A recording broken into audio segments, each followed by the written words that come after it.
ვითარება ისევ რთულია უკრაინაში. რუსეთის საოკუპაციო არმიის მიერ უკრაინის ქალაქ ხერსონის დაბომბვას ერთი მშვიდობიანი მოქალაქე ემსხვერპლა. 4 სხეულის დაზიანება მიიღო. უკრაინული მედიის ინფორმაციით, რუსმა სამხედროებმა ხერსონის რეგიონი ნაღმთ ყორცნებით, артиლერიით, ტანკებით და სამხედრო თვითმფრინავებით დაბომბეს. 20-მდე ჭურვის საცხოვრებელ ზონაში ჩავარდა.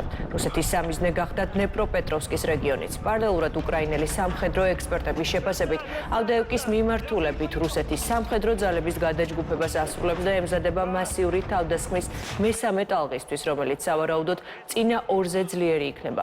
ამჟამად ავდეევკასთან სულ მცირე 40,000 რუსი სამხედროა მობილიზებული. უკრაინული მედია წერს, რომ რუსეთის დანაკარგები უკრაინაში ავდეევკას მიმართულებით ახლა 25%-ით მეტია, ვიდრე ბახმუტზე თავდასხმის დროს იყო. ომის შესწავლის ინსტიტუტის ანგარიშის მიხედვით კი რუსი ოკუპანტები რთულ ამინჯი აძლიერებენ შეტევას და ცდილობენ ინიციატივის მოპოვებას რუსეთის ფედერაციის საპრეზიდენტო არჩევნებამდე.